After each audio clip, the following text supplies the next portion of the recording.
right, so before I even get into anything that's on the whiteboard here, I first just want to mention that this is more like behavioral talk and psychology talk with money, more so than it is direct financial advice or investing advice, like the video I did on the S&P 500 real estate and crypto. It's not like that.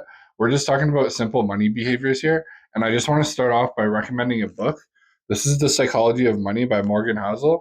I read it and I listened to it at the same time, which I highly recommend you're going to do if you're going to do with books. But essentially, there's a contrast here in the first chapter of the book that really gets you rolling into the psychology of money. And I just want to mention that in this video before I go on to the lesson of the 5 things that you should be doing. All right, so Ronald James Reed was the poor man who died rich. He was a janitor and a gas station attendant his entire life. He owned the same house his entire life. He was conservative with his money. He was an avid investor in the stock market, and he was an avid saver with a high interest savings account. And literally, just through a couple of stocks and a little bit of a savings account, and the conscious ability to save money his entire life, he never earned more than $20 an hour his entire life. And he died with over $8 million in the bank and like made fucking newspapers because people couldn't believe that a janitor and gas station attendant that worked basically minimum wage his whole life died with millions of dollars in the bank. And there's no secret to how he did it. He did it by investing and saving. The rich man who died poor.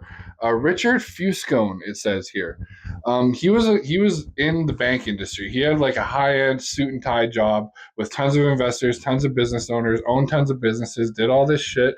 He was born into a really wealthy family, and he was wealthy himself after when he grew up and became wealthy on his own, and had hundreds of millions of dollars. In the 2008 crisis, the financial crisis, he went bankrupt and completely lost his mind and took his own life. And wealth did not guarantee him a wealthy life. He was wealthy for a period, but he wasn't responsible with his business decisions. He wasn't responsible with his money. He thought he was invincible. He had an inflated confidence in the stock market, and he lost it all to his own ego. So again, there's no secret in how he got rich, and there's no secret in how he lost it. These two extremes are the truths of many, many people in the world. There are many people that take your order at McDonald's that have more money than you.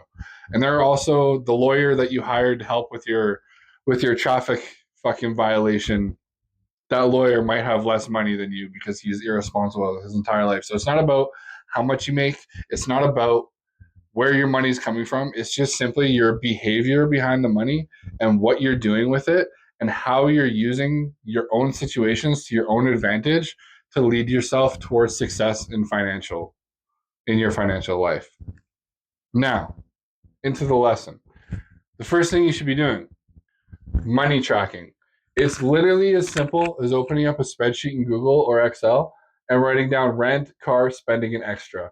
That's what I have written down in mine. You can have whatever expenses you have written down in your own tracking sheet, and you literally just every month track where your money went. And this might seem like it's getting you nowhere in the first 2 months because you're like, well, I know how much I spent. But it's like, do you really know how much money you spent in the last 2 weeks? If you don't know how much money you spent in the last 2 weeks, you should definitely be watching this video. When you track your money for like 6 months, 5 months, 4 months into it, you start to see patterns of where your money is going, and you start to be able to say, hey, I could change that. I could totally take this into my own hands here and have more money for myself if I wasn't spending so much money in the spending section.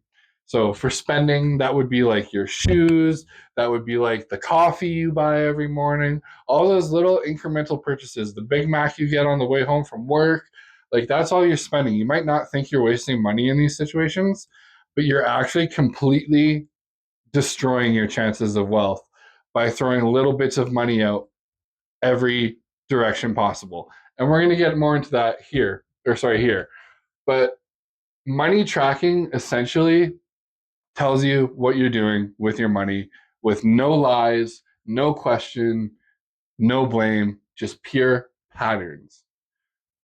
The second thing you should be doing is taking care of your unnecessary spending. I touched on that here. So your subscriptions, your gym memberships, whatever you have memberships for, your impulse buys, you need to get a grip on these things. So like let's say you have Amazon Prime, Netflix, Disney Plus, and you have a gym membership at Good Life Fitness.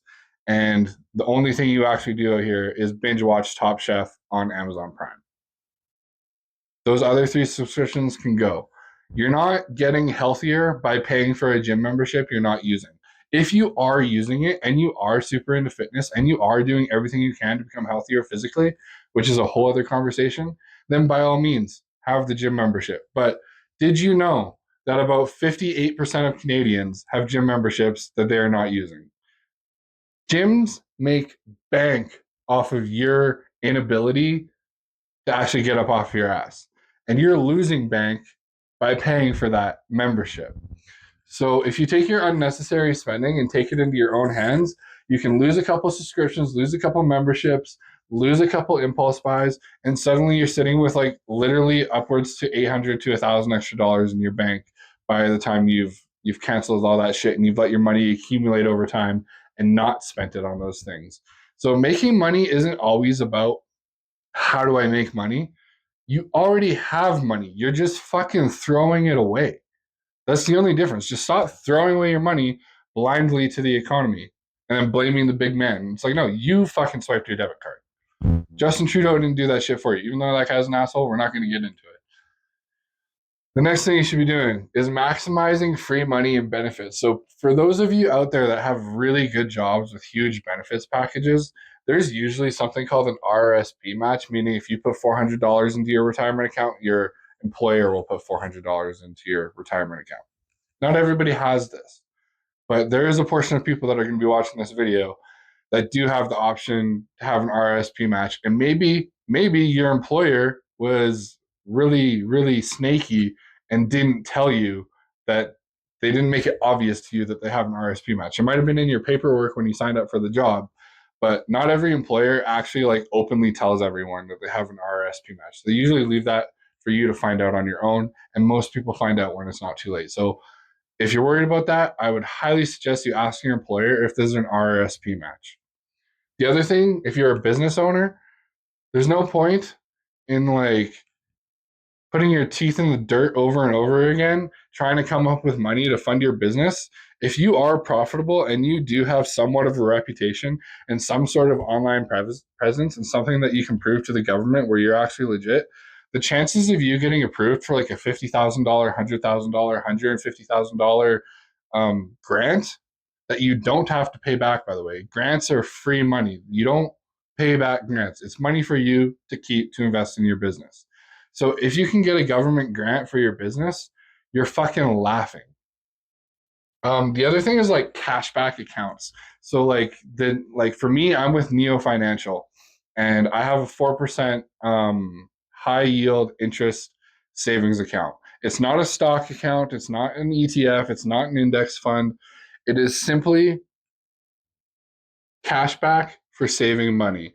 It's money from Neo Financial's business growth. So I save money with Neo Financial. Neo Financial becomes a better institution.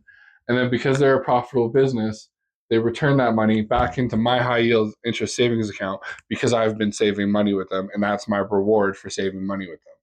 Your classic banks like RBC, TD, CIBC, they're not going to have these 4% interest rate savings accounts. So you're going to have to like, the only one I know is Neo because that's what I use. But I'm sure there's other institutions out there, private institutions that you can bank with. But getting a high yield savings interest account alone is amazing. I'm actually going to do some quick math for us here. I'm going to pull up my compound interest calculator. So let's say you throw, what's a realistic number everyone can take? Let's say you throw $1,000 into a high yield savings account. You contribute $100 a month, and then you do that for 5 years, and your estimated interest rate is 4%. It's actually not an estimate with high yield savings accounts. It's a guarantee. So your guaranteed interest rate is 4%. We're going to calculate. So your $1,000 in 5 years will be worth $7,676, and you actually only invested $6,000 yourself. So the other $1,700 is complete profit just for holding money in a high yield savings account. You don't have to become this master investor. You just throw your money in there. sit, rest it, and forget it, and life gets better. Okay, the other thing, if you want like immediate money right now, like let's say again you have a traffic violation that you need to pay for or something came up. Sell stuff you don't use anymore. If you sell shit you're not using anymore, for example, I have about 11 NHL jerseys surrounding me in this entire room. The only one you can see is this Toronto Maple Leafs jersey. But that is an asset to me because if I'm ever really, really down and out, all 11 of these, if I sell them, I'll have about $2,500. So another thing that you can do is you can buy things that are going to be worth money in time. If you want to know what I'm doing next, I'll tell you what I'm doing next. You can directly steal my idea. So I have this big thing, like this big vision for gaming in the future. I'm not much of a gamer, but I see the economy for gaming. And I see that most people are gaming on PCs now. Most people are not using consoles. A lot of full grown adults have Xboxes and PlayStations on their living room counter that they're never fucking using. So consoles are on their way out, but their value will always hold because of the novelty of gaming and the community around gaming. So like let's say you have like an extra $500 or an extra $600, you could go to Best Buy, buy a PlayStation and never unbox it. Just hold it for 10 years. That's what I plan on doing. I'm going to go buy an Xbox, a PlayStation, maybe a couple of them each, and literally just let them sit in my room for like 5 or 10 years. And then when those are either old consoles or the last consoles to ever exist, they're either way, their worth is going to go way higher. So I could sell like in 5 to 10 years, I could probably sell a PS5 for like probably like $3,000 if it's unboxed and brand new and still completely preserved. You could probably get $3,000 for a $600 investment if you're just willing to wait a few years. But if you're not willing to wait a few years, just pick some shit in your house that you're not using, some valuable shit. We all have valuable shit in our houses that we're not using, and just sell it on Facebook Marketplace. And boom, your traffic ticket is taken care of. You didn't have to dip into your work income. You didn't have to dip into your business income. And the last thing that I need to tell you guys, and like this is really intrinsic. There is no monetary value in this until it truly pays off for you. But you need to be investing in yourself. You need to be reading. You need to be watching YouTube videos, educational YouTube videos. You need to have high value skills, and you need to have an inner circle that is thinking bigger than you, that is thinking smarter than you. Maybe I'll break down another video into this later on, but I just wanted to end with it because there's a lot of investing yourself involved in all the things that I just talked about. So it's the perfect close.